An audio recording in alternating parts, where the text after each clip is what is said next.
기대해 나에게 주신 하루를. 때론 피곤하고 일어나기 싫고 널 깨우는 알람 소리에 짜증도 나겠지만. 안녕하세요. 오늘도 부른 말씀 권순민 목사입니다. 쉬지 않고 나를 지키셨네. 오늘을 나에게 주셨네. 새 말씀 안에 주가 주신 사랑과 은혜와 능력.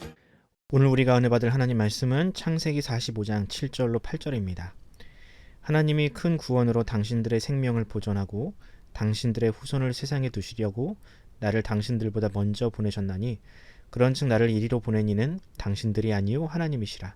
하나님이 나를 바로에게 아버지로 삼으시고 그 온 집의 주로 삼으시며 애굽 온 땅의 통치자로 삼으셨나이다. 아멘.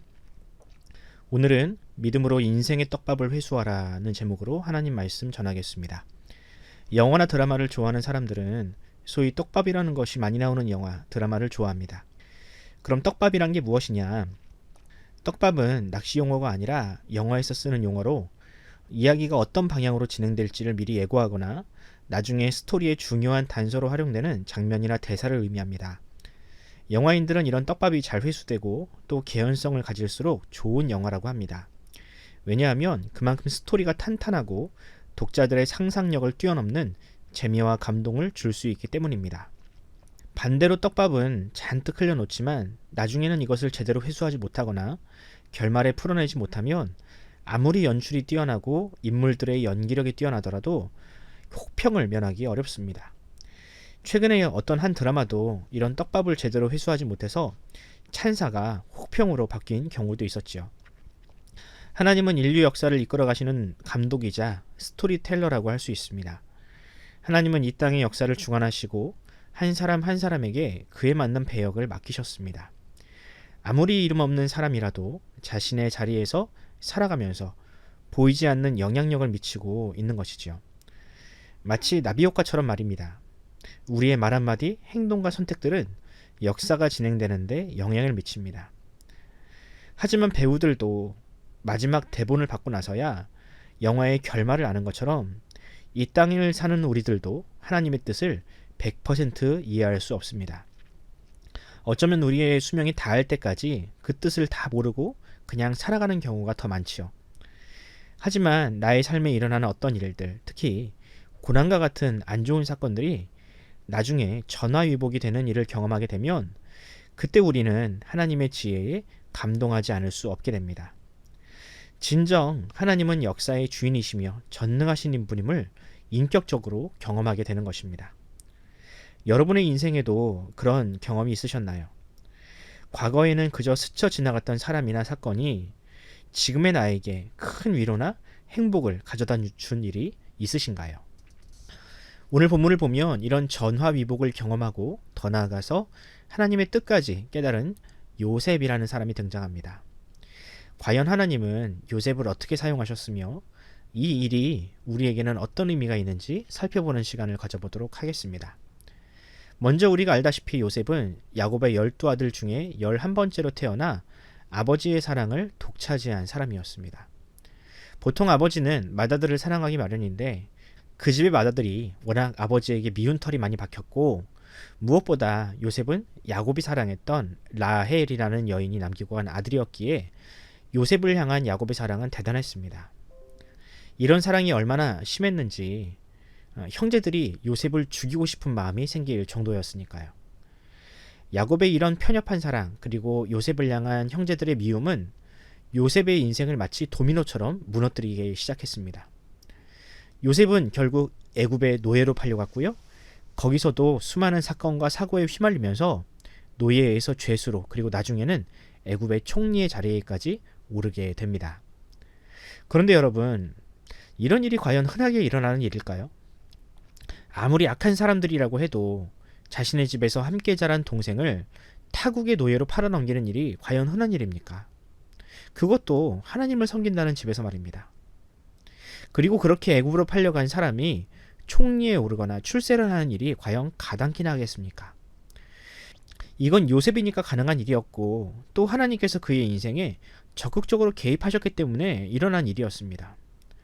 만약 바로가 꿈을 꾸지 않았다면, 또 그 꿈을 기억하지 못했다면, 또 하필 그 타이밍에 감옥에서 요셉을 만났던 이 술 맡은 관원장이 복권되지 않았다면 이런 일은 절대로 일어날 수 없는 일들이었습니다. 하지만 하나님은 이 모든 일을 설계하셨습니다. 요셉을 향한 아버지의 편애, 또 형들의 과도한 분노, 그리고 보디발의 집에서 있었던 이 불미스러운 사건들도 사실은 요셉을 통해서 7년의 가뭄을 대비하여 총리의 자리에 앉히고 야곱의 가족들을 애굽으로 정착시키려는 하나님의 놀라운 떡밥들이었던 것입니다. 우리가 주목해야 할 것은 요셉은 이런 하나님의 능력과 계획을 간파하고 있었다는 사실입니다. 보통 요셉 정도의 위치에 오른 사람이라면 자신이 가진 힘과 권력을 이용해서 과거 자신을 괴롭혔던 사람들에게 복수를 하기 마련입니다. 하지만 요셉은 그렇게 하지 않았습니다. 성경 어디에도 보디발의 집에 복수를 했다거나 형제들에게 해코지를 했던 내용은 찾아볼 수가 없습니다. 오히려 요셉은 다음과 같이 고백합니다. 7절입니다. 하나님이 큰 구원으로 당신들의 생명을 보존하고 당신들의 후손을 세상에 두시려고 나를 당신들보다 먼저 보내셨나니. 아멘. 그렇습니다. 이것이 바로 요셉이 위대한 믿음을 소유한 사람임을 증명하는 신앙 고백이었습니다. 요셉은 자신의 고난과 복수심보다 하나님의 뜻을 먼저 생각한 사람이었습니다. 자신의 인생을 세밀하게 인도하시는 하나님, 비록 자신은 수십 년을 원통하게 살아야 했지만 그 모든 일이 자신을 역사의 중심에 세우시기 위한 하나님의 계획이었음을 요셉은 인정했습니다. 바로 이런 믿음이 있었기 때문에 요셉은 하나님께서 자신의 형제들을 눈앞에 세우셨을 때 피해 복수를 하지 않고 그들을 선대할 수 있었던 것입니다. 이처럼 하나님의 크심에 대한 눈이 열리게 되면 우리도 나 자신만을 생각하는 그런 편협한 신앙을 벗어날 수 있습니다. 이전에는 내가 잘 되는 것이 곧 선이요, 내가 고난에 빠지는 것이 곧 악이었다면 이제는 그런 편협한 신앙에서 벗어날 수 있게 되는 것이죠. 비록 당장은 내가 왜 이런 애매한 고난에 빠졌는지 그 이유를 알 수 없어서 답답할 수는 있죠. 하지만 결국 그 모든 일들이 선하신 하나님의 성품 안에서 일어난 일이니 하나님께서 기뻐하시는 일로 이루어질 것임을 우리는 믿을 수 있는 것입니다. 사랑하는 성도 여러분, 바로 이 믿음이야말로 하나님께서 원하시는 진짜 믿음입니다. 예수님의 십자가 죽음이라는 이 비극적인 사건이 나에게는 구원이라는 열매로 맺어진 것처럼 때로는 나의 고난도 그렇게 하나님께서 선하게 사용하실 것이라는 그 믿음이 우리에게 필요합니다.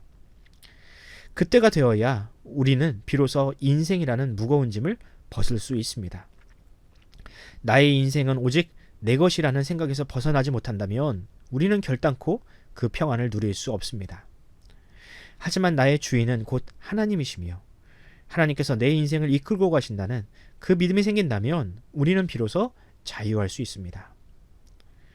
그러므로 사도 바울이 로마서에서 고백한 것처럼 모든 것이 합력하여 선을 이루시는 그 하나님의 능력을 믿으시기 바랍니다. 그리고 나보다 더 나를 잘 아시는 그 하나님께서 나에게 가장 좋은 것 주시기를 원하신다는 그 사실을 믿고 오늘 하루 힘차게 살아가시기를 간절히 소원합니다. 기도하겠습니다. 사랑의 하나님, 감사합니다. 하나님은 이 세상에 우리를 보내시고 지금까지 우리를 지켜주셨습니다. 때로는 마음 아픈 일도 있었고 슬픈 일들도 많았지만 우리가 지금까지 살아서 이 정도까지 누릴 수 있는 것은 모두 하나님의 은혜 때문임을 고백합니다. 하나님, 지금까지도 우리를 이렇게 인도하셨으니 앞으로도 우리의 인생을 주님의 뜻 안에서 인도하여 주옵소서. 그리고 우리의 인생 동안 우리에게 주신 그 사명을 잘 감당함으로 장차 주님으로부터 잘하였다 충성된 종아라는 그 칭찬을 듣게 하옵소서. 특히 우리의 자녀들이 이 유혹 많은 세상에서 신앙의 길을 벗어나지 않게 하시고 그들을 향한 하나님의 뜻도 이루어 주옵소서. 감사드리며 우리 구주 예수 그리스도의 이름으로 기도합니다. 아멘. 사랑하는 성도 여러분, 우리 함께 기도합시다. 하나님은 이 땅에 태어나는 모든 사람들에게 다 사명을 맡기셨습니다. 여러분들을 향한 하나님의 사명은 과연 무엇입니까? 오늘 하루 그 사명을 위해 살아가게 해달라고 기도합시다. 또 마치 애굽으로 팔려간 요셉처럼 고난의 한가운데를 지나고 계신 분들이 계시다면 그 고난의 이유와 목적을 알게 해달라고 기도합시다. 그리고 그 고난을 헤쳐나갈 힘과 능력을 달라고 기도하면서 오늘 하루를 시작하도록 하겠습니다. 함께 기도합시다.